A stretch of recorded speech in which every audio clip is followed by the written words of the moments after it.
നമ്മുടെ ശരീരത്തിൽ കൊഴുപ്പടിഞ്ഞു കൂടുന്ന ഏറ്റവും വലിയൊരു പാർട്ട് എന്ന് പറയുന്നത് നമ്മുടെ വയറാണ്. നമ്മുടെ വയറിന് ചുറ്റുമാണ് നമുക്ക് എപ്പോഴും കൊഴുപ്പടിഞ്ഞു കൂടുക. കോട്ടവയറ് വരുന്നൊക്കെ നമുക്ക് വയറിന് ചുറ്റും എല്ലാവർക്കും മനസ്സിലാവും. ഒരാള് ശരീരം നോക്കിക്കഴിഞ്ഞാൽ അയാളെ വയറ് മാത്രം വലുതായിരിക്കുന്നതാണ് വയറിന് ചുറ്റും. കാരണം കൊഴുപ്പ് ഏറ്റവും കൂടുതൽ അടിഞ്ഞു കൂടുന്നത് അവിടെയാണ്. കാരണം എന്താ വെച്ചാൽ അവിടുത്തെ മസിൽസിന്റെ മൂവ്മെന്റ്സ് വളരെ കുറവാണ്. അതുകൊണ്ട് നമ്മൾ കഴിക്കുന്ന എക്സ്ട്രാ കലോറി കാര്യങ്ങൾ ഊർജ്ജങ്ങളൊക്കെ ഫാറ്റ് ആയിട്ട് നമ്മുടെ വയറിന് ചുറ്റും അടിഞ്ഞു കൂടും. ഇങ്ങനെ ഒന്നും ചെയ്താൽ നമുക്കത് ഡയബറ്റിക് പോലത്തെ അസുഖങ്ങൾ ഉണ്ടാക്കാൻ വളരെ ചാൻസ് കൂടുതലാണ്. ഡയബറ്റിക്സ് മാത്രമല്ല, നമുക്ക് ഫാറ്റി ലിവർ ഉണ്ടാവും, അതുപോലെ തന്നെ കൊളസ്ട്രോൾ ഉണ്ടാകാം, നമുക്ക് കാർഡിയോവാസ്കുലർ അസുഖങ്ങൾ പോലത്തെ അസുഖങ്ങൾ, അതായത് സ്ട്രോക്ക് വരാനുള്ള ചാൻസ് ഉണ്ട്, അത്തിറോസ്ക്ലീറോസിസ് പോലത്തെ സംഭവങ്ങൾ വരാൻ ചാൻസ് ഉണ്ട്. നമ്മുടെ ഹൃദയത്തിന് ഒക്കെ ബാധിക്കാനുള്ള ചാൻസ് വളരെ കൂടുതലാണ്.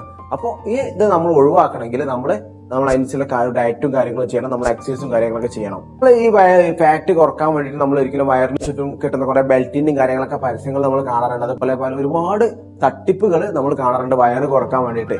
ഈ ബെൽറ്റ് കെട്ടിക്കഴിഞ്ഞാൽ ഒന്നും സംഭവിക്കില്ല. അവിടെ കുറച്ച് മുറുക്കി കെട്ടിക്കഴിഞ്ഞാൽ കുറച്ച് വിയർക്കുന്നല്ലാതെ വേറൊന്നും സംഭവിക്കില്ല. അങ്ങനെ നമ്മളെ പൈസ തട്ടിയെടുക്കാൻ വേണ്ടിയിട്ട് മാർക്കറ്റിൽ പല കമ്പനികളും പല രീതിയിലുള്ള ഇങ്ങനത്തെ ഫേക്ക് പ്രോഡക്ട്സും കാര്യങ്ങളൊക്കെ ഇറക്കുന്നുണ്ട്. അപ്പൊ അതിലൊന്നും ആരും വീണ് പോകരുത്.